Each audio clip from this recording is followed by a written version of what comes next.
Sharq Turkistonda nurg'un masjid taqilib, ba'zilari mayxonaga aylantirilgandan keyin amdilikda juma namozining butunlay cheklanganligi o'ttirg'i chiqdi. Erkin Asiya radiosining xabar qilishicha, Xinjiang rayoniga yetkazib kelingandan keyin butun masjidlarda 100 tonna sistemasi va kontrol qilish uskunalari orqali kishilarning 5 vaqt namozi uchun masjidga kirishga cheklama qo'yilgan edi. Hozir bo'lsa juma namozining butunlay ma'ni qilinganligi o'ttirg'i chiqdi. Zaytunburunda Sharq Turkistonlik bir ayol telefonda so'zlashayotgan vaqtda mototsiklli bulonchi uning qo'lidagi telefonni bulab qochgan. Yosh ayolning yerga yiqilganlik holati bexatarlik kameraga tushib qolgan. Soqchilar 5-noyabr ib bo'lgan bir harakatda ikki gumondorni qo'lga tushirgan, orqadan sudda rasmiy qo'lga ilingan.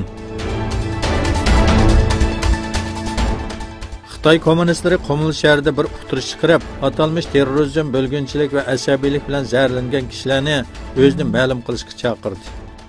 Qumul shahrining rasmiy ijtimoiy taratquv hisobida e'lon qilingan uqtirishida 30 kun ichida taslim bo'lish gunohini e'tirof qilganlarning jazosining kechirim qilinish mumkinligi aytilgan. Amerikaning Xitoydan import qilingan million dollarlik qimmatidagi tovarga qo'ygan qo'shimcha bojdan nurg'un foydaga erishganligi o'ttirg'i chiqdi. Yevropa iqtisod va moliya siyosiy tadqiqot to'g'ri e'lon qilingan bir tadqiqot doklatiga asoslanganda, Amerika Xitoydan import qilingan mallarga qo'ygan boj orqali jami 18 milliard 400 million dollarga erishgan.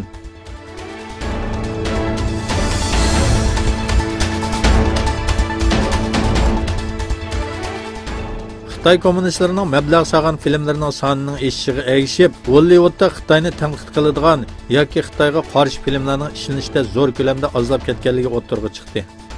Hollywoodda Xitoy mablag' solgan filmlarning sonining yaqinqi 10 yilda keng ko'lamda eshish ko'rilganligi ma'lum.